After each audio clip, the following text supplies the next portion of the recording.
सभी को नमस्कार। और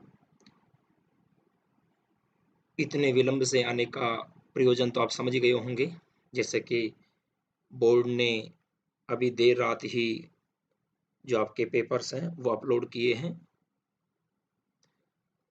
इस कारण से अब पेपर आपके सामने आ गए हैं, तो आप सभी इसका समाधान चाह रहे थे। बार-बार मैसेज भी आ रहे थे, तो मैं पीडीएफ के माध्यम से ही पेपर की पीडीएफ के माध्यम से ही पहले L2 के जो पेपर हैं, उनका सॉल्यूशन यहाँ पर कर देता हूँ।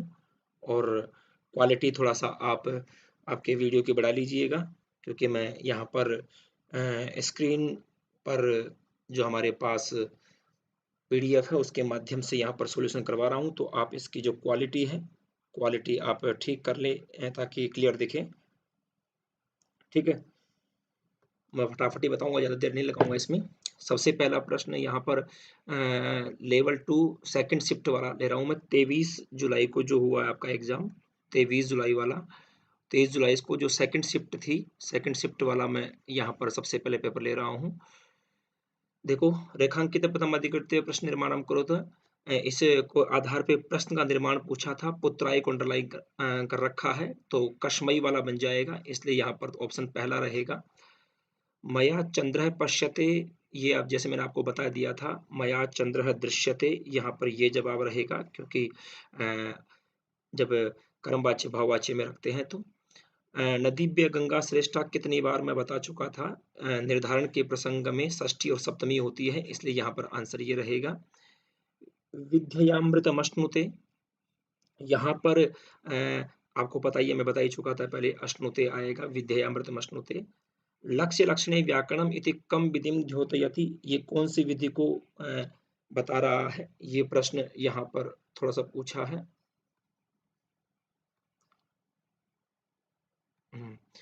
तो यहाँ पर क्योंकि लक्ष्य लक्षण में लक्ष्य शब्द होता है, लक्षण सूत्र होता है, तो यहाँ पे शब्द से सूत्र की ओर और फिर वापस से ये कार्य होता है, तो आगमन निगमन विधि जो कि व्याकरण से जुड़ी हुई विधि है, इसके अंदर इसको हम रखेंगे। लक्ष्य लक्षणे व्याकरणम दोनों को हम यहाँ पर रखते हैं। इसमें सामान्य तौर पर यही व्याकरण के प्रसंग में होने के कारण से इसको रखा जाना चाहिए। स्थूला सूक्ष्मम प्रति, स्थूल से सूक्ष्म की ओर, जैसे कि आपको पता है ये शिक्षण सूत्रों के अंदर से है, स्थूल से हम सूक्ष्म की ओर चलते हैं, विशेष तौर पर कथा और व्याकरण शिक्षण के दौरान। संस्कृत भाषा विकासाय प्रमुखानि कति कौशलानि, प्रमुख 4 कौशल माने गए हैं, श्रवण, भाषण, पठन और लेखन। सीधा-सा प्रश्न था। इसके अलावा संस्कृत शिक्षण से श्रव्य साधनेषु क परिगणितः, इनमें से श्रव्य साधन श्यामपट्ट, मानचित्र, प्रतिकृति सब दृश्य हैं, और श्रव्य केवल ध्वनि अभिलेख है, ऑडियो कैसेट्स इत्यादि। मूल्यांकनस्य प्रमापीकृत प्रविधिषु शलाका परीक्षायाः समावेशः कुत्र अस्ति? शलाका परीक्षा इनमें कहाँ पर शामिल है? तो आप सभी को पता है, शलाका परीक्षा एक मौखिक परीक्षा के प्रसंग में शामिल है।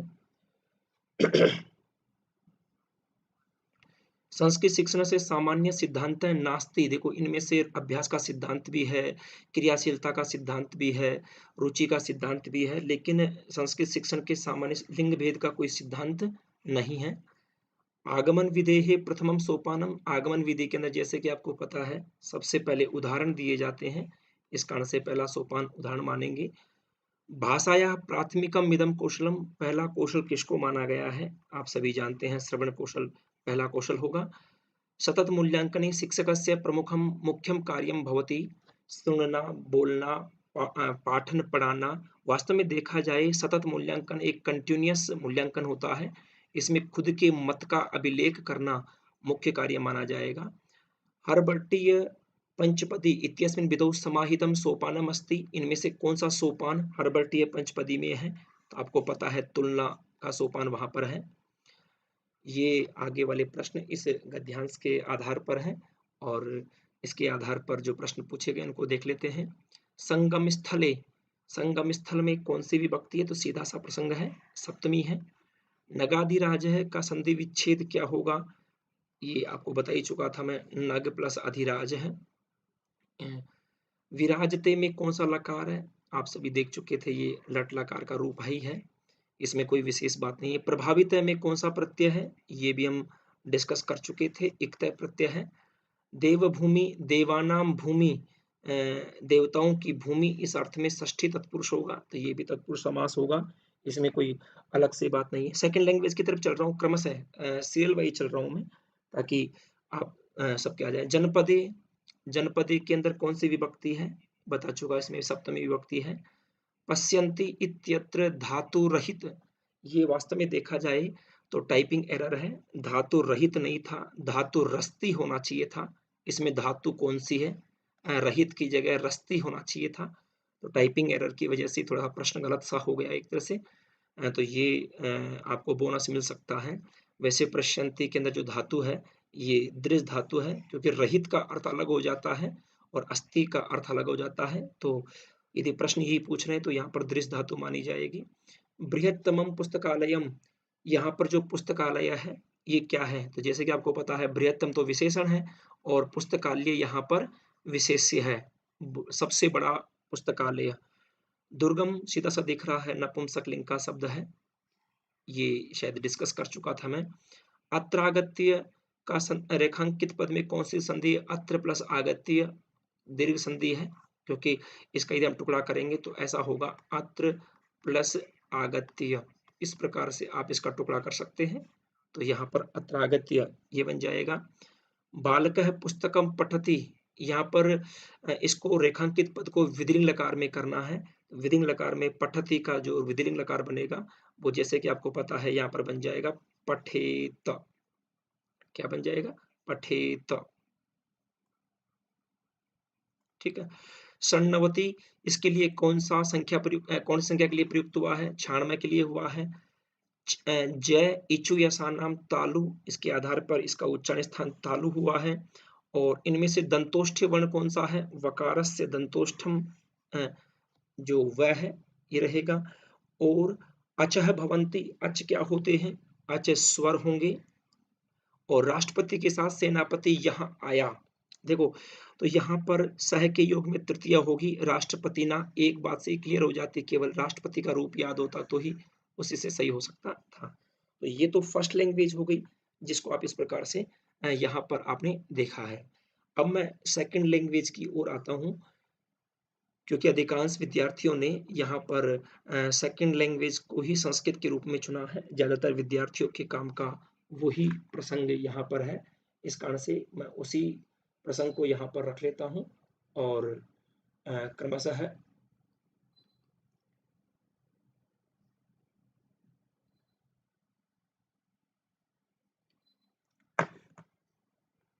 सेकंड लैंग्वेज जो संस्कृत है उसको मैं यहाँ रख लेता हूँ आप सभी के सामने, और उसका जो समाधान है, आप में से अधिकांश विद्यार्थियों ने सेकंड लैंग्वेज ही संस्कृत को चुना होगा, फर्स्ट लैंग्वेज काफ़ी कम विद्यार्थियों ने चुना है। तो अब ये जो सेकंड पार्ट हम रख रहे हैं ये पार्ट आपके ज़्यादा काम आएगा, द्वितीय भाषा के रूप में जो संस्कृत है उसको हम यहाँ रखेंगे। ये संस्कृत विषय प्रारंभ करते हैं हम यहाँ पर। चलो अभी भाषा सेकंड आ गई है हमारे पास, ये वही L2 का 23 जुलाई का जो सेकंड शिफ्ट का पेपर है, सेकंड शिफ्ट वाला जो पेपर है उसी को हम यहाँ पर लेकर के चल रहे हैं, सेकंड शिफ्ट वाले को। तो सभी तैयार हैं, चलिए। 73 इमाम संख्याम संस्कृतम संस्कृतेन लिखेत, 73 को हम क्या लिखेंगे, देखो त्रयोसप्तति नहीं हो सकता, या त्रयसप्तति ये भी गलत है, इसमें यदि दंत्य स होता ना तो ये सही होता, और त्रयसप्तति बन नहीं सकता, त्रयोसप्तति नहीं बनेगा, इसमें दो रूप बन सकते थे लेकिन यहाँ पर एक ही दिया हुआ है त्रिसप्तति, लेकिन यहाँ पर या तो विसर्ग होता या फिर दंत्य स होता, उस आधार पर रूप बनता। जो रटे रटाई रूप हैं उन लोगों को गलती हो गई होगी, इसमें त्रिसप्तति का जो रूप है उसी को सही माना जाएगा। 6:10 संस्कृतेन समयम लिखत, 6:10 है, तो ये तो सीधा सा दशाधिक षड्वादनम ये है, इसमें तो सीधा सा क्लियर दिख रहा है हमें, दशाधिक षड्वादनम, क्योंकि 6 बजे से ऊपर 10 मिनट है। यहाँ पर घस प्रत्यारे, तो घ ढ ध ये हम बता ही चुके थे आपको। मैं खेलकर समय नष्ट नहीं करूंगा, ठीक है। अब देखो, अहम क्रीडित्वा समयम न नंग्स्यामि, या फिर अहम क्रीडित्वा, एक समय राजा दिलीप ने यज्ञ करने के लिए एक घोड़ा छोड़ा। अब देखो इसमें बहुत अच्छा लिट लकार तक का प्रयोग पूछ लिया। एकदा, किसने, एकदा सही है सब जगह, एकदा आएगा। राजा दिलीप, राज्ञ नहीं आएगा, राजा दिलीप है, इसका मतलब ये कैंसिल हो गया, ये कैंसिल हो गया। और यज्ञ करने के लिए यज्ञम कर्तुम, ठीक है, यज्ञम कर्तुम, और इधर भी यज्ञम कर्तुम सही है। एकम अश्वम, एकम अश्वम, देखो यहाँ पर यज्ञम, यज्ञ कर्तुम तो बन ही नहीं सकता था, वैसे भी यज्ञम कर्तुम होता, यज्ञम कर्तुम एकम अश्वम मुमोच, ये बनेगा ऑप्शन जो चौथा है ना इसके अंदर, चौथा ऑप्शन यहाँ पर बनेगा। सारी शिफ्ट करवा रहा हूँ मैं, रेगुलर जुड़े रहे आप। यह इत्यस्य वर्णस्य उच्चारण स्थानम अस्ति, यह इस वर्ण का इचु ऐसा नाम तालु होगा। ईश्वर सर्वान् रक्षति इति वाक्यस्य वाच्य परिवर्तनम कुरुत, ईश्वर सभी की रक्षा, सर्वान् रक्षति इस वाक्य का वाच्य परिवर्तन हम बता चुके थे आपको। ईश्वरेण सर्वे रक्षन्ते, अब सर्वे के अनुसार क्रिया यहाँ पर आपको करनी होगी। पहला ऑप्शन रहेगा। मया चंद्र पश्यते, यहाँ पर भी आ गया ये, तो वही आ जाएगा, मया चंद्र दृश्यते, मया चंद्र दृश्यते। मम न रोचते वाक्यम, तो रुचि अर्थ वाले में आपको पता है चतुर्थी विभक्ति होती है, तो ये आपको बता ही चुका था। उदार चरुता नाम तो वसुधैव कुटुंबकम, वसुधैव वाला प्रसंग हो जाएगा। संस्कृत भाषा शिक्षणस्य अनुपातस्य क्रमस्य सिद्धांतानुसारेण, अनुपात और क्रम के सिद्धांत के अनुसार प्रारंभिक स्तर पर मौखिक कार्य ज्यादा होना चाहिए और आगे फिर लिखित कार्य ज्यादा होना चाहिए, इसलिए ऑप्शन सी होगा। या भाषा अध्यापनीय स्व माध्यमेन बोधनीय, जो भाषा पढ़ानी है वो उसी भाषा में बताई जानी चाहिए। ये विधि कौन सी विधि है? प्रत्यक्ष विधि है। हर्ट हर्बर्टीय पंचपदी विधौ सोपानम, इनमें से कौन सा सोपान है? जैसे कि पीछे भी प्रश्न आया, तुलना है, लैंग्वेज फर्स्ट में भी था ये। वैदिक शिक्षा पद्धतौ अस्य दृश्य साधनम साधनानाम प्रयोग कथम विहितः, मतलब किसका जो दृश्य साधन है वैदिक शिक्षा में किसका प्रयोग होता था? पाठ्य पुस्तक सामान्य तौर पर होती नहीं थी, प्रदर्शन पट्ट माध्यम भी नहीं होता था, स्फोरक पत्र भी नहीं थे, तालपत्रेषु विलिखितानाम रेखा चित्राणाम प्रयोग है, तालपत्र वाला जो है यहाँ पर आ जाएगा। शैक्षिक भ्रमणम संस्कृत शिक्षणे साधनम अस्ति, अब इसको लेकर के थोड़ा सा कंफ्यूजन रहेगा। जो केवल 3 ही विभाजन मानते हैं, कौन कौन से?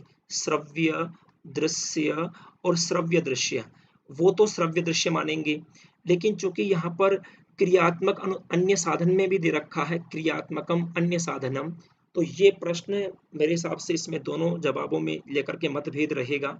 एक तो दृश्य साधन को लेकर के भी, श्रव्य दृश्य साधन को लेकर के भी, और एक क्रियात्मक अन्य साधन को भी लेकर के। जो 3 भेद मानते हैं वो दृश्य श्रव्य माधन मानेंगे, और जो 4 भेद मानते हैं वो क्रियात्मक अन्य साधन मानेंगे, क्योंकि इसमें शैक्षिक भ्रमण के प्रसंग में दृश्य श्रव्य साधन, जैसे मैंने पुस्तक में भी 3 वर्गीकरण के आधार पर इसको कर रखा है, तो ज्यादा बेहतर विकल्प ये होगा। ठीक है।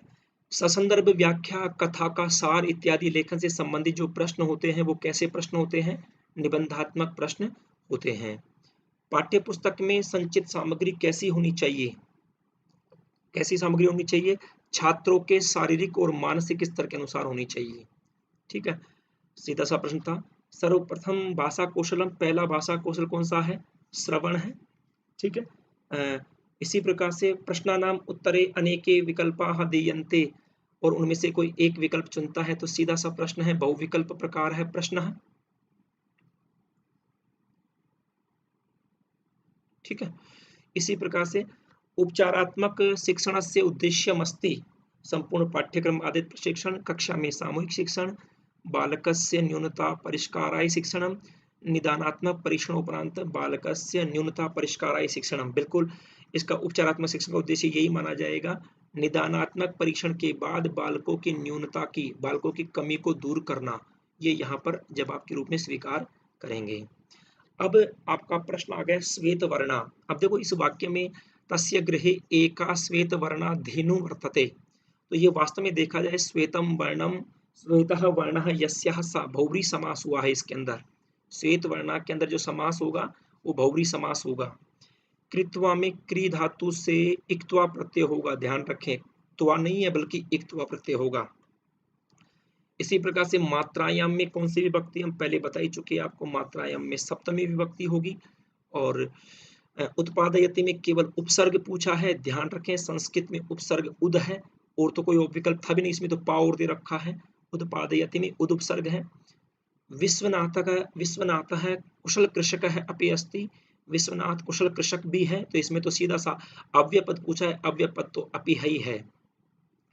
मरु सुवर्णो नहीं ये निर्दिष्ट है, सुवर्ण है।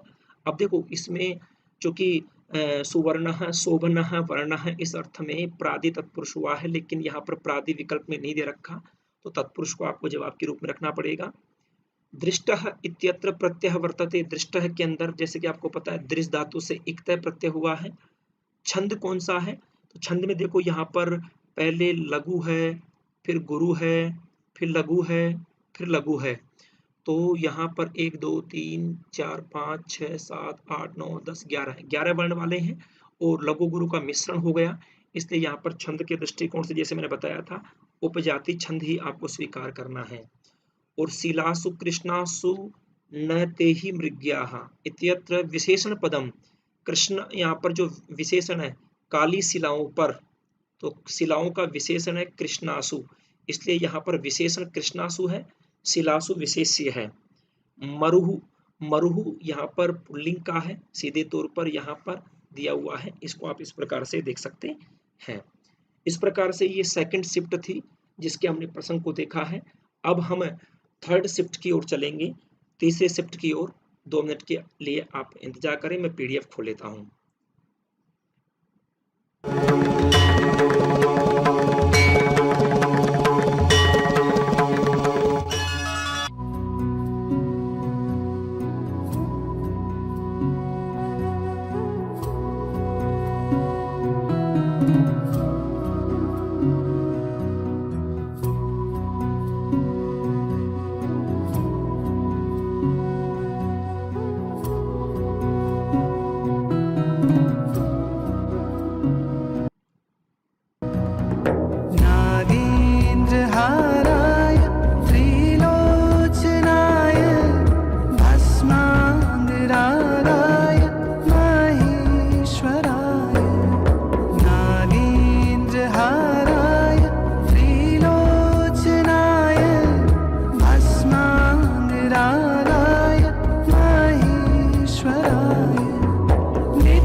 हाँ जी, तैयार है। अब मैं जो थर्ड शिफ्ट है, तीसरे शिफ्ट की ओर, थर्ड यहाँ पर हमारे पास जो तीसरी शिफ्ट और तीसरी शिफ्ट के अंदर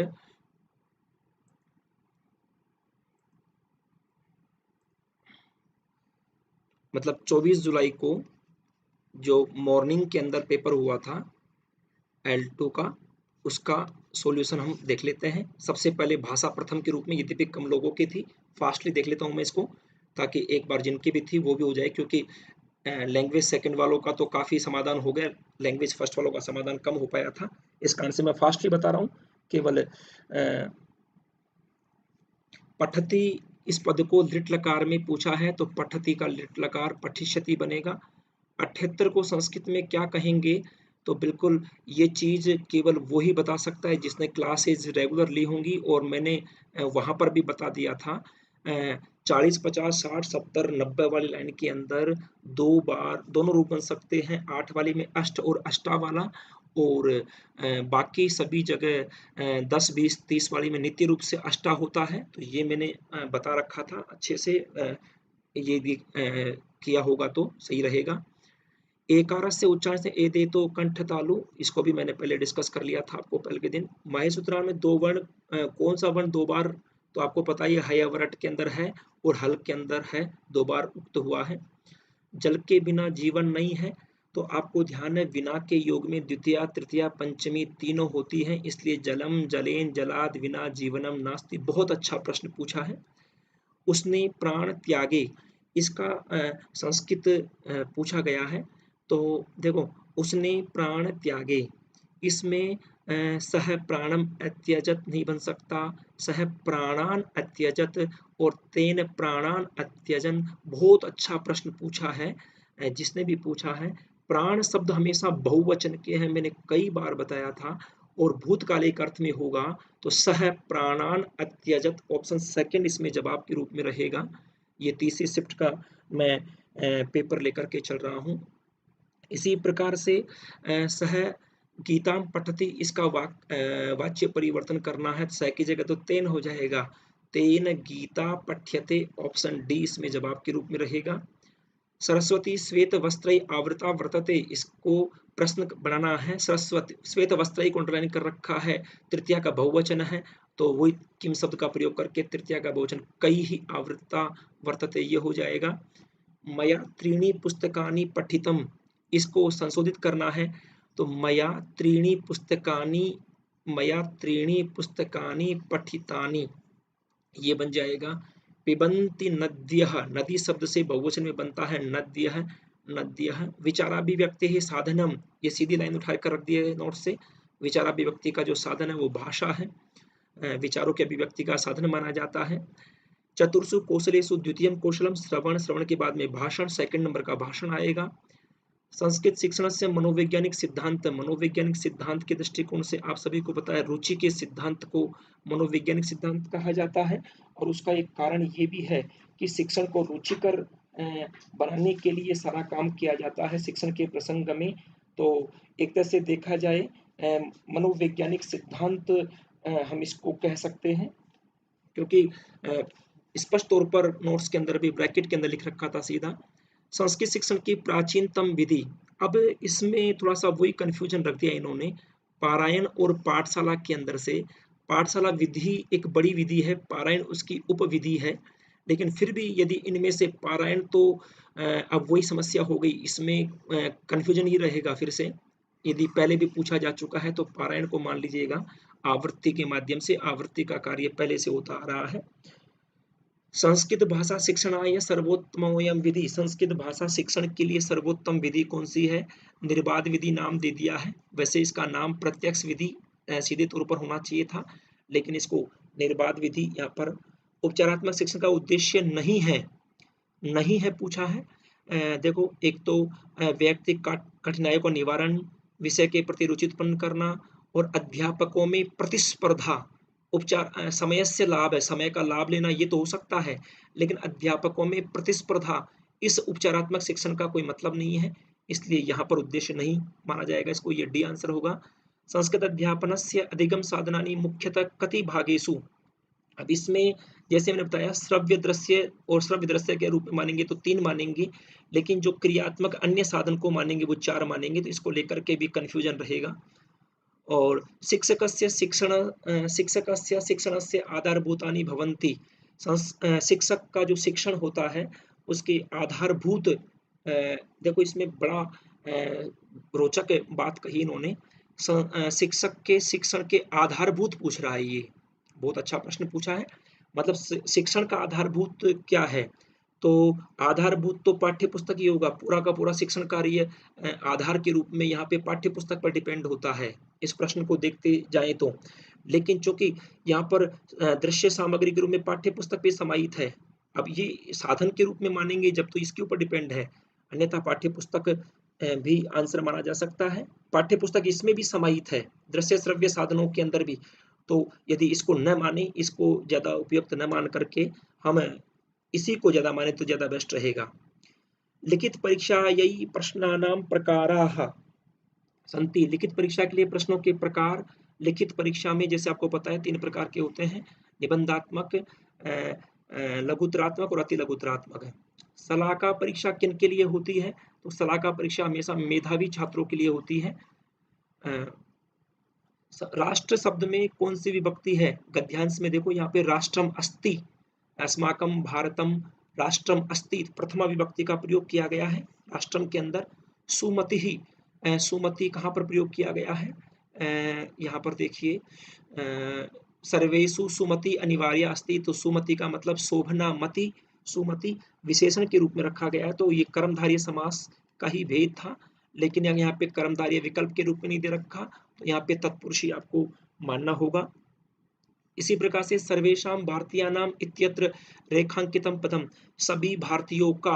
अब ये भारतीयों का एक तरह से ये भारतीयानाम का पूछ रहा है, तो भारतीयानाम तो विशेष्य है, जबकि सर्वेषां ये सर्वनाम विशेषण था।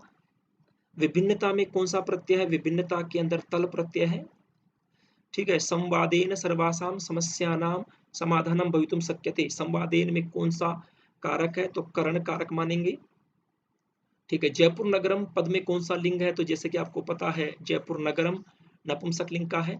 अकरोत में कौन सा लकार है? तो ये सभी जानते हैं लंग लकार इसके अंदर होगा। राजधानी पद का क्या विग्रह होगा? देखो इसमें एक वचन नहीं देकर के बहुवचन दे रखा है, तो राज्ञाम धानी, अपने नोट्स में सीधा दिया हुआ है राज्ञाम धानी। नगरस्य ऐश्वर्यम, तो ऐश्वर्य में डबल मात्रा होती है, मैं कई बार बता चुका था, नगरस्य ऐश्वर्यम और नगरस्य तो बन ही नहीं सकता।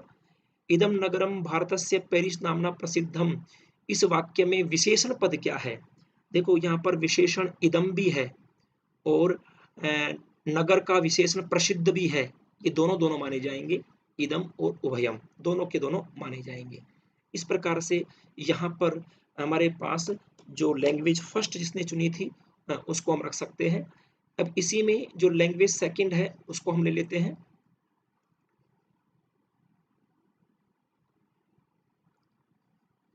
ये ज्यादातर विद्यार्थियों ने चुना होगा लैंग्वेज सेकंड। ये मैं फिर से बता देता हूँ एक बार, ये तीसरी थर्ड शिफ्ट का मैं पेपर लेकर के चल रहा हूँ।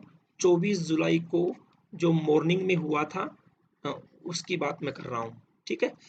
तो अपने अपने हिसाब से L2 का तो है ही है। अब मैं यहाँ पर प्रश्नों को ले रहा हूँ, संभवतः आप सभी को सही दिख रहा होगा।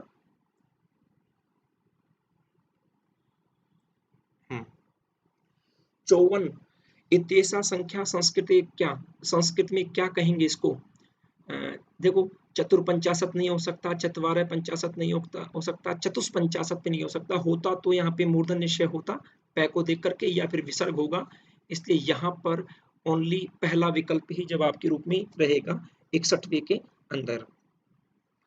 इसी प्रकार से प्रातः 6:45 वादने सूर्योदय भवति, तो सारे इसको हम 6:45 बजे कहेंगे, तो इसको पादोन सप्तवादने, पादोन सप्तवादने। माहेश्वर सूत्रेषु ह्रस्व कितने हैं? तो आपको बता ही चुका, ह्रस्व स्वर 5 हैं। कौन कौन से? ए, ई, उ, री, री। संस्कृत से अनुवाद करिए, उस गुरु से विद्या पढ़ता है, तो तस्मात् गुरोः विद्याम पठति, सीधा सा प्रश्न था। एक उच्चारण ए दे तो कंठ तालु, ठीक है, सही है, समान है। श का उच्चारण स्थान ऋतुरसानाम मूर्धा, इसमें भी कोई विशेष बात नहीं है। वृक्षे फलानी संति, इसका जो भाववाच्य में पूछा था, वृक्षे फलैहि तृतीया का बहुवचन तो हो जाएगा, लेकिन क्रिया नित्य रूप से एक वचन की ही रहेगी। वृक्षे फलैहि भूयते, ये रहेगा इसमें जवाब 67वें के अंदर, ठीक है। हाँ, इसी प्रकार से नृपात वसुधाम याचते, तो ये तो याच धातु का मैं बता ही चुका था, नृपम वसुधाम याचते होगा। साहसे स्त्री ही प्रतिवसति, साहस में स्त्री निवास करती है, सीधा सा है।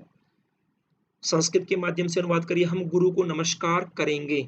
तो यहाँ पर देखो, हम करेंगे तो वयम गुरुम नंस्यामः, वयम गुरुम नमस्यामः, बहुत सीधा सा प्रश्न था। यदि आपको वर्ण समामनाय विधि का कस्य विधि अपरम नाम, तो जैसे आपको पता है अक्षर विधि का ही दूसरा नाम वर्ण समामनाय विधि है। मनोरंजनाय अनुवाचनाय श्रुत्वा पुनः कथनाय शब्दानां साधुच्चारणाय च कौशलस्य आवश्यकता भवेत्। मनोरंजन के लिए, अनुवाचन के लिए, सुन करके फिर से कहने के लिए, शब्दों के अच्छे उच्चारण के लिए च, इन सब के लिए कौन से कौशल की आवश्यकता पड़ती है। अब देखो यहाँ पर अनुवाचन के लिए भी, मनोरंजन के लिए भी अकेला वाचन नहीं है, सुन करके फिर से कहने के लिए और शब्दों के अच्छे उच्चारण के लिए, तो ये सारे की सारी बातें भाषण कौशल से जुड़ी हुई है, क्योंकि यहाँ पर उच्चारण की बात भी आ गई है, सुन करके फिर से कहने की बात आ गई है, और अनुवाचन, वाचन और कथन, वाचन वास्तव में देखा जाए पठन से जुड़ा हुआ है, लेकिन अनुवाचन में पढ़ने के बजाय सुन करके बोला जाता है। और मनोरंजन के लिए, मनोरंजन के लिए मनोरंजनाय,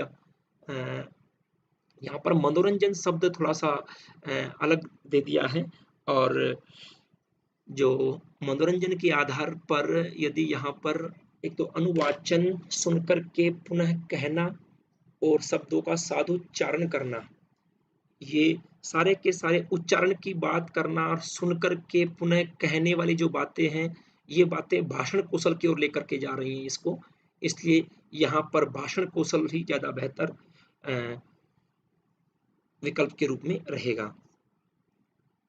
ठीक है,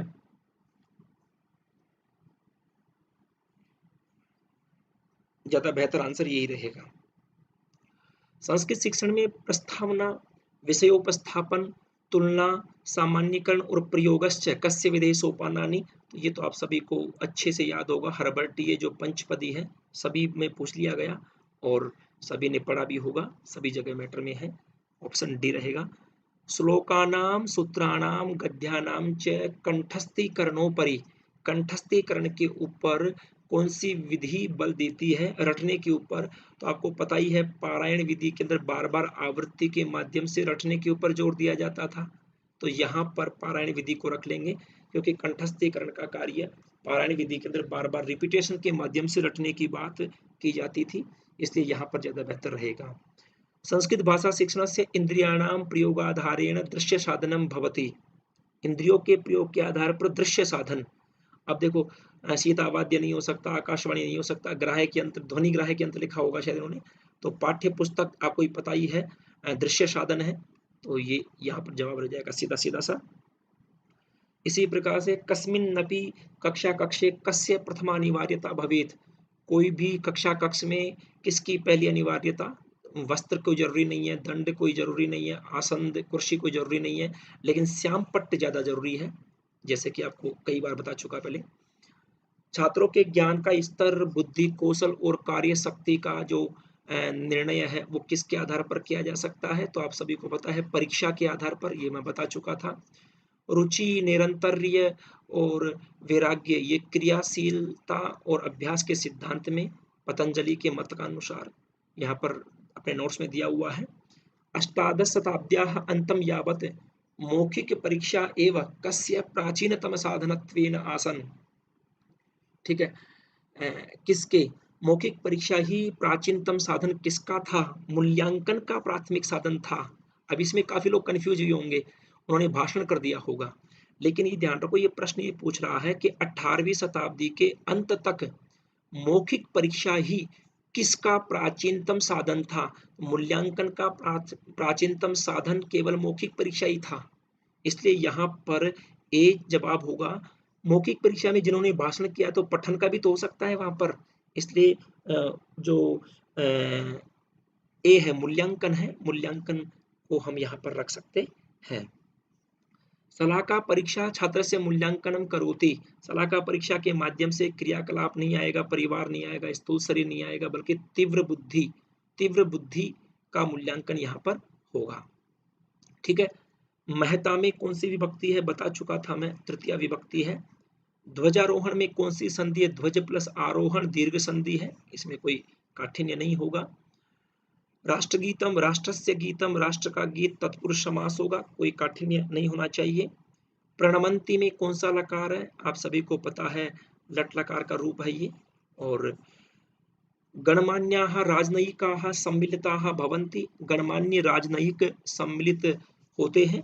इसमें विशेष्य पद कौन सा है, तो राजनयिक के विशेषण है गणमान्य और सम्मिलित, इसलिए यहाँ पर राजनयिक को विशेष्य मानेंगे, डी विकल्प के रूप में रहेगा। और ये जो श्लोक था ना, अत्रैव कोकिल विनंदित मनोज्ञ कंठी, विनंदित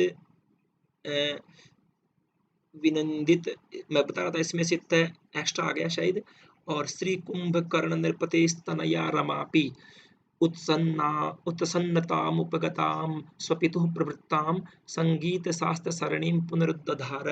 अब यहाँ पर एक्चुअल में देखा जाए, कोयल से भी ज्यादा मनोज्ञ कंठ वाली उसकी जो राजा की कुंभकर्ण की जो पुत्री थी, तनया रमापि, जो रमा है उससे बढ़कर थी, एक से बढ़ के दूसरे को बताया जा रहा है।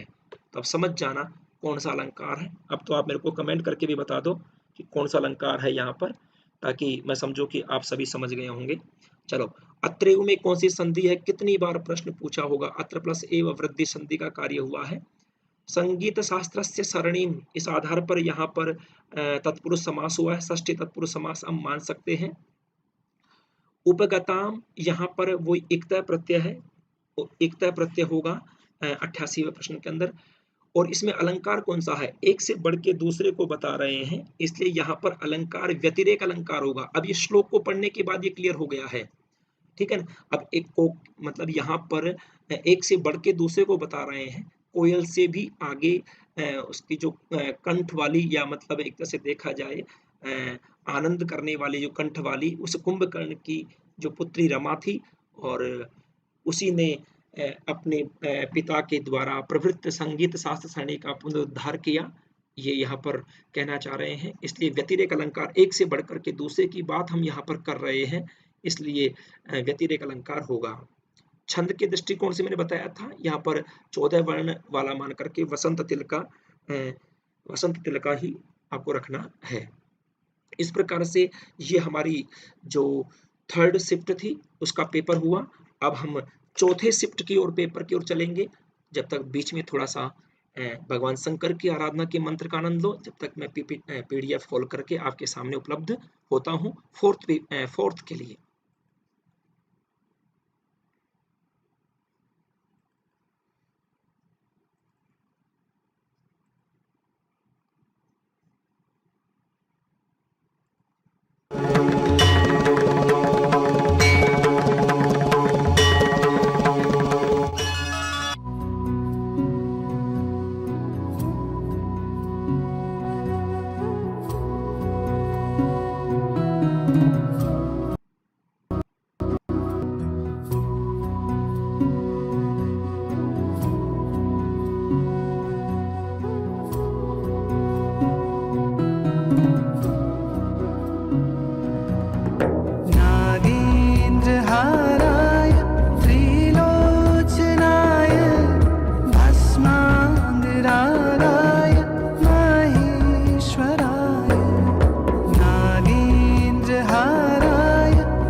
हाँ,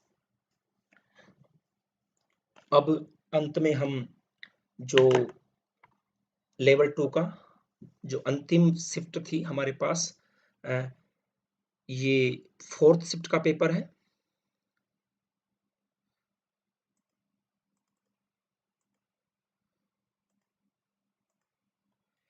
ये पेपर जो है ये 4th शिफ्ट का पेपर है और मतलब 24 जुलाई को जो इवनिंग के अंदर पेपर हुआ था, इसमें से सबसे पहले फर्स्ट लैंग्वेज को कम लोगों के पास थी, लेकिन इसको मैं फास्टली कर लेता हूँ और बिल्कुल लेवल 1 का भी करवाएंगे। चलो, अब इसका एक बार सॉल्यूशन देख लेते हैं, फिर अंत में हम इसका जो, चलो सही दिख रहा है सभी को? हाँ, सह छात्र अस्ति, इसको क्रियापद को लंग लकार में परिवर्तित करना था, तो अस्ति का जो यहाँ पर जो रूप बनेगा वो बन जाएगा आसीत लंग लकार के अंदर। छाण के लिए संस्कृत में क्या होगा? षण्णवति होगा, कई बार बताया था मैंने। घ अकुह विसर्जनीय नाम कंठ है, कंठ रहेगा। झस प्रत्याहार का क्रम कौन सा है? तो आपको पता है झ भ य घ ढ ध, झ भ य झ भ घ ढ ध, ऑप्शन सी इसमें ये रहेगा दो सूत्रों के आधार पर। छात्र गुरु से प्रश्न पूछेगा तो यहाँ पर प्रच्छ धातु से प्रक्षति बनेगा। छात्र गुरुम प्रश्नम प्रक्षति, गुरु से प्रश्न पूछेगा, दोनों काम। मतलब एक चीज मैंने नोट की, सभी जगह लिट लकार का ज्यादा पूछा है, क्योंकि लिट लकार के रूपों में थोड़ी सी कठिनता होती है, इस कारण से यहाँ पर हो सकता है कि ज्यादा पूछने का कार्य किया हो। वृक्षात् पत्राणि पतन्ति, अस्य वाक्यस्य भाववाच्ये रूपम भविष्यति, इसका भाववाच्य में रूप क्या होगा? वृक्ष से पत्ते गिरते हैं, इसका भाववाच्य में पूछ रहा है, तो ये तो बता ही चुका था मैं। वृक्ष से, वृक्षात् पत्रैः, वृक्षात् पत्रैः पत्यते, सीधा सा है। ओहो, देखो मैंने जो कहा था, त्वम सह अहम च, जो मिक्स पुरुष वाला प्रसंग आ गया, तुम वह और मैं, संस्कृत से। अब यहाँ पर वदामः है, क्योंकि तीनों पुरुष आ गए, प्रथम मध्यम उत्तम, तो उत्तम पुरुष बहुवचन की क्रिया का प्रयोग होगा।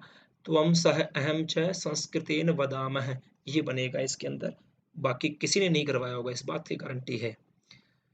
बालिका भी सह शिक्षिका गच्छन्ति, इसका बालिका भी ही, तो यहाँ पर किम शब्द से का भी ही बन जाएगा, ऑप्शन पहला जवाब के रूप में रहेगा।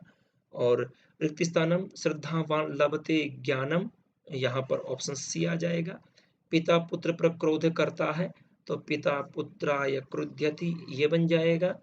और कस्मिन् विधौ छात्राणां भाव प्रकाशन शक्तेः विकासः और स्वाध्यायस्य प्रवृत्ति आयाति, स्वाध्याय की प्रवृत्ति आती है, तो भाव प्रकाशन, ये अपने सीधी टेस्ट सीरीज के अंदर लास्ट के जो प्रश्न उनमें सीधा शब्द दिया हुआ है, भाव प्रकाशन शब्द का जो प्रसंग है, वाद विवाद विधि। कोयम विधि पूर्णादंसम प्रति, ये कौन सी विधि पूर्ण से अंश की ओर लेकर के जाती है, ये भी लास्ट के टेस्ट सीरीज से ही प्रश्न है। विश्लेषणात्मक जो विधि है ये पूर्ण से अंश की ओर लेकर जाती है। मौखिक कार्य की प्रधानता प्रारंभिक स्तर के ऊपर ज्यादा होती है, जैसा कि ये कार्य सीधा सा प्रश्न था। विचारों की अभिव्यक्ति, अभिव्यक्ति से जुड़े हुए कौन कौन से कौशल हैं, आपको पता ही है, भाषण और लेखन, ये दो कौशल ऐसे हैं जो कि अभिव्यक्ति से जुड़े हुए हैं, तो भाषण लेखनाभ्याम।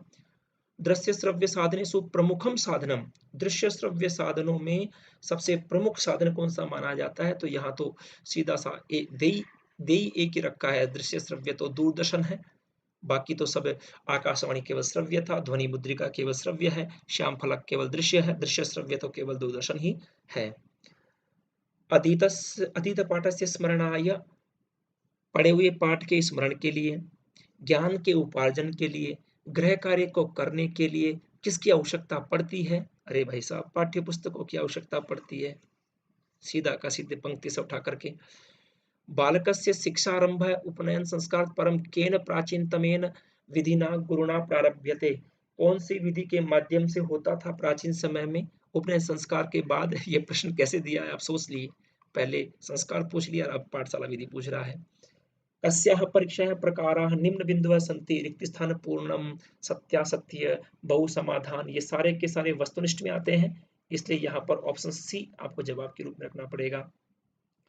संस्कृत भाषा कस्य परिवारस्य भाषा अस्ति, अपनी पुस्तक में सीधे तौर पर दिया हुआ है और शायद आप सभी ने पढ़ भी लिया होगा, नोट्स में भी था, संस्कृत भारोपीय परिवार की भाषा है।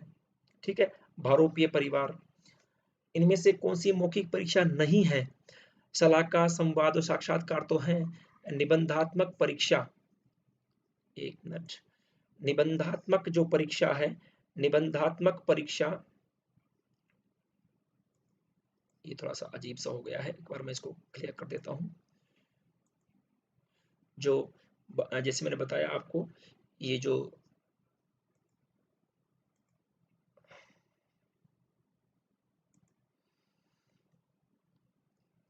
मेरे को ज्यादा इसका ये भारोपीय परिवार की भाषा है और इनमें से कौन सी नहीं है, मौखिक परीक्षा नहीं है, निबंधात्मक परीक्षा। इसी प्रकार से मानव जाते ही, अब देखो इसमें क्या है, वाक्य को देखिए, क्योंकि ये पंचमी में बनता है, षष्ठी में बनता है, लेकिन यहाँ पर पंचमी का तो अर्थ रहा ही नहीं। मानव जाते ही महान उपकार है संजात है, मानव जाति का महान उपकार हो गया, तो यहाँ पर षष्ठी का प्रसंग दे रखा है, तो इसमें कोई काठिन्य है नहीं। त्रिभुवनम में समास कौन सा है? बिल्कुल सीधा सा प्रश्न है, द्विगु समास है। इसी प्रकार से संजात है, संजात है में इक्तय प्रत्यय, जन धातु से इक्तय प्रत्यय है। यद्यपि में कौन सी संधि है? तो बिल्कुल सीधा यदि प्लस अपि यण संधि इसमें मानेंगे। इस प्रकार से यदि प्लस अपि ये होगा। सर्वदा सत्यम वचः वक्तव्यम, हमेशा सत्य कथन कहना चाहिए। इसमें विशेष्य कौन सा है? ध्यान रखना, इसमें वचः, वचः विशेष्य है। ठीक है, हाँ। अब यहाँ पर अलभत, अलभत अस्मिन पदे लकार है वर्तते, इसमें कौन सा लकार है? अलभत लंग लकार का रूप है।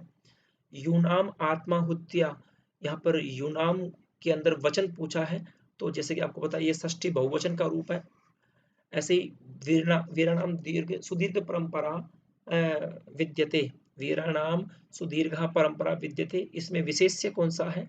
तो देखिए यहाँ पर परंपरा का विशेषण सुदीर्घ, तो यहाँ पर परंपरा ही विशेष्य होगा, परंपरा विशेष्य पूछा है, परंपरा होगा। पुण्य भूमि के अंदर कर्मधारय समास होगा, पुण्य भूमि इस तरह के अर्थ के अंदर।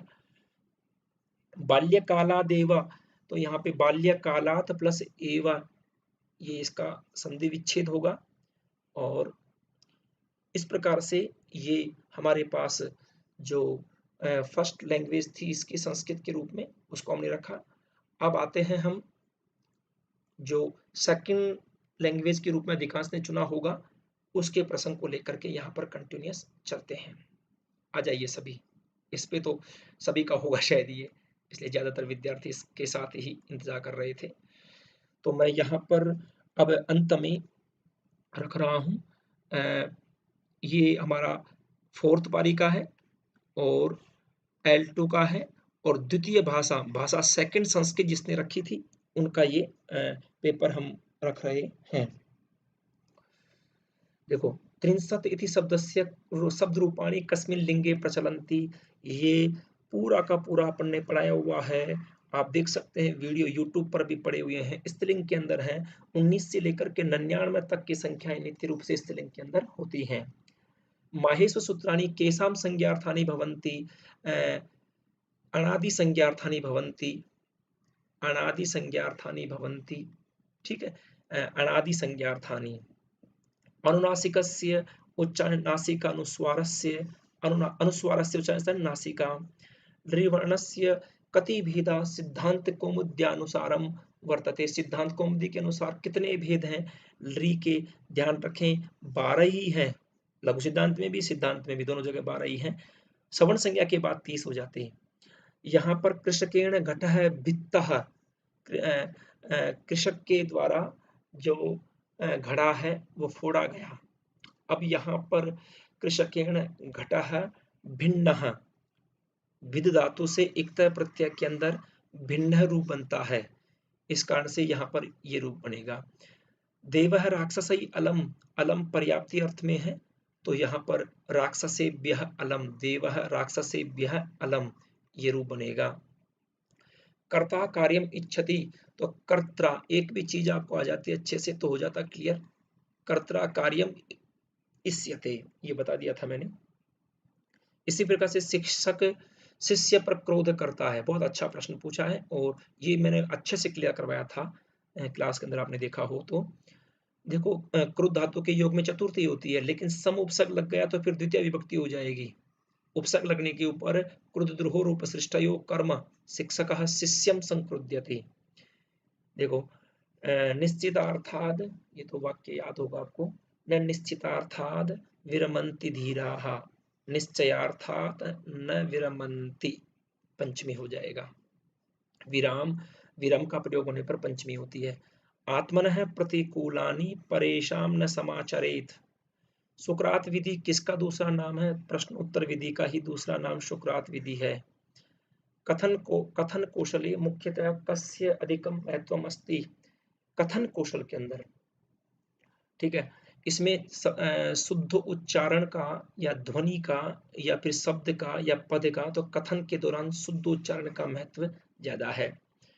परंपरागत विधि कौन सी है इनमें से? जैसे कि आपको पता ही है, पाठशाला विधि को परंपरागत विधि कहेंगे, और निर्बाध संरचनात्मक और नियोजित अध्ययन, ये तो आधुनिक विधियों में से है, पक्का है, इन्होंने डॉक्टर रघुनाथ सफाया की पुस्तक के आधार पर ये बात कही है।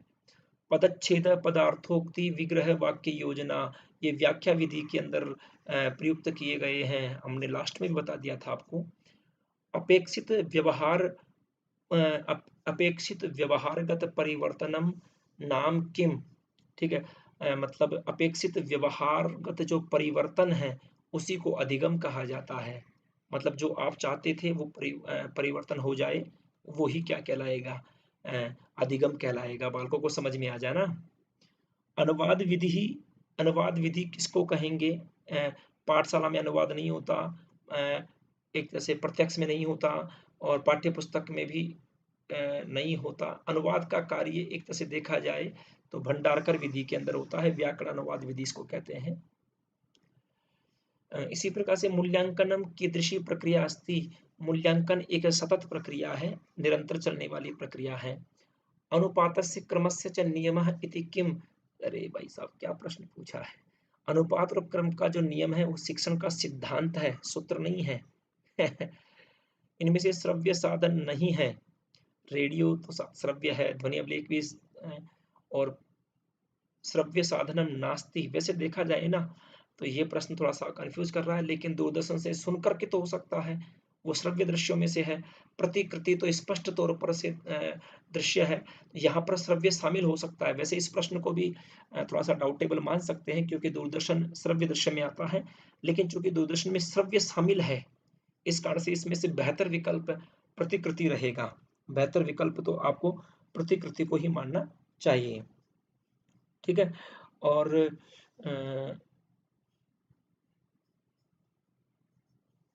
साक्षात्कार इति कस्य भाग है, साक्षात्कार किसका भाग है? मूल्यांकन का, शिक्षण विधि का, अनुदेशन का। तो मूल्यांकन के अंदर जो मौखिक परीक्षा होती है, मौखिक परीक्षा के अंदर ये साक्षात्कार को शामिल किया जाता है। शिक्षण विधि को साक्षात्कार विधि नहीं है, अनुदेशन भी नहीं है, शिक्षण सूत्र भी नहीं है, ठीक है। भारत मातरी इसमें सप्तमी विभक्ति है, मैं बता चुका था। और कृतवन्तः इसमें बता चुका, इक्तवतु प्रत्यय है। और इसी प्रकार से नेतारः के अंदर मूल शब्द क्या है? नेत्री शब्द है, ठीक है। राष्ट्रभक्ताः, राष्ट्रस्य भक्ताः, इस अर्थ में षष्ठी तत्पुरुष समास मैं आपको बता ही चुका, पहले ही स्पष्ट कर चुका हूं। तो इसके अंदर जो समास होगा वो षष्ठी तत्पुरुष समास हो जाएगा। हाँ देखो यहाँ पर ईदृशी एव प्रीति ही अस्माकम भवेत, ऐसी ही प्रीति हमारी होवे। तो प्रीति के अंदर तो यहाँ पर कर्तृत्व है, क्योंकि प्रथमा विभक्ति विधि रखी है, तो ऐसी ही प्रीति हमारी होवे। तो प्रीति के अंदर यहाँ पे प्रथमा ही विभक्ति है, इसलिए कर्ता कारक मानेंगे इसे। इनको प्रीति ही कॉन्ट्राइन करके रखा है। वर्षागमे चारु मरुम विहाय, अरे कैसे अशुभ दिया करते हैं बोर्ड वाले भी, चारू मरु रू छोटा, विहाय क्वन्यत्र कस्यापि रमेत चित्तम सरस्सु वर्षा समयेपि यस्मिन् शरत् प्रसन्नं सलिलं च कास्ति। वर्षाया समय इत्यत्र कह आदेश है, तो वर्षा समयेपि, वर्षागमे अलग था, यहाँ पे वर्षा समयेपि को दे रखा है, तो यहाँ पर वर्षा समय प्लस अपि एक ही काम होगा। आप लोग गलत बता रहे थे पहले, यहाँ पे पूर्वपि हुआ है, तो वर्षा आगम के अंदर तो दोनों हो सकते थे, लेकिन वर्षा समयेपि इसमें दीर्घ का काम तो है ही नहीं, तो वर्षा समये प्लस अपि, तो यहाँ पे पूर्व रूप एक आदेश हुआ है। ठीक है। शरद प्रसन्नम सलिलम चकास्ति, सब जगह विशेष से पूछा है बड़े महापुरुष ने, विशेषण एक जगह नहीं पूछा है। शरद से प्रसन्न, सलिल जो जल है, ये यहाँ पर सलिल का ही विशेषण है, इसलिए सलिल विशेष्य होगा। सरस्सु में सरस शब्द नपुंसकलिंग का है, सरह सरसी सरांसी इस प्रकार से रूप चलते हैं। विहाय के अंदर लेप प्रत्यय है, जैसे कि हम आपको बता रहे थे मैं आवाज तेज बोलूंगा तो अड़ोसी पड़ोसी जग जाएंगे, ठीक है थोड़ा सा आप तेज कर लीजिएगा। इसमें कौन सा छंद है, एक बार वापस देख लेते हैं छंद कौन सा है, ताकि आपको क्लियर हो जाए। वर्षागमे चारुमरुम विहाय, 3 और 4 7 और 4 11 है, तो देखो इसमें वर्षा गुरु क्वा गुरु स लघु श लघु दोनों का मिश्रण है, तो छंद तो यहाँ पर उपजाति ही होगा, इसलिए आपको परेशान होने की आवश्यकता नहीं है। इस प्रकार से ये आपका जो फोर्थ शिफ्ट का जो पेपर था उसको भी हम यहाँ पर रख सकते हैं। चारों शिफ्ट के पेपर में मुझे नहीं लगता कि किसी प्रकार की कोई कठिनता किसी के लिए रही होगी, और मैं नहीं मानता कि किसी पेपर में यहाँ पर कोई सरल कोई कठिन। संस्कृत का पेपर का जो स्तर है वो तो चारों के चारों पेपरों में समान था, और बाकी और भाषा और अन्य भाषा या फिर अन्य विषयों का जो स्तर है वो आप लोग देख चुके होंगे, आपके गुरुजन बता चुके होंगे। मेरे हिसाब से तो संस्कृत के तो पेपर में किसी प्रकार का किसी भी पेपर में किसी भी शिफ्ट के अंदर कोई विशेष अंतर नहीं है। एक ही अध्यापक के द्वारा ये सारे के सारे पेपर बनाए गए हैं, और इसमें किसी प्रकार का कोई भी मतलब जो अंतर है, मतलब लेवल को लेकर के, तो मेरे को तो ये उम्मीद है कि सभी के अंदर जब ये बराबर रहा है तो किसी प्रकार का कोई अंतर यहाँ पर नहीं होना चाहिए, किसी प्रकार का भी कोई भी फ़र्क यहाँ पर नहीं होना चाहिए।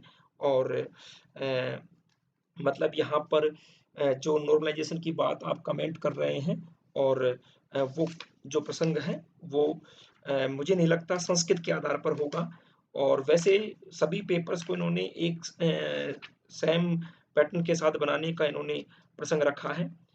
एक थोड़ा-सा मैं करेक्शन करवाना चाहूँगा, जो जिन्होंने सेकंड शिफ्ट के अंदर जो नस धातु वाला जो प्रसंग रखा था, नस धातु वाले प्रसंग के अंदर यहाँ पर जो फर्स्ट लैंग्वेज जिसने रखी थी, उसमें नस धातु वाला जो उदाहरण आया था, उसमें एक छोटा-सा करेक्शन मैं करवाना चाहूँगा यहाँ पर। नस धातु वाले प्रसंग के अंदर जो ऑप्शन विकल्प जो पहला है, वो इसको ज़्यादा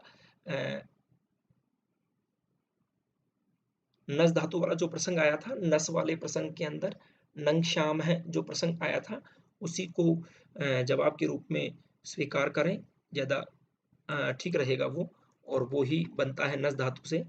एक मिनट, ये यहाँ पर जो ये नंग श्यामी है ना, नंग श्यामी, इसी को आप जवाब के रूप में स्वीकार करना।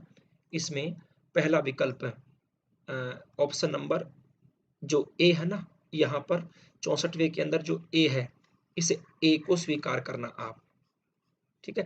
तो यहाँ पर 64वें प्रश्न के अंदर ऑप्शन ए को स्वीकार करना है, जो लेवल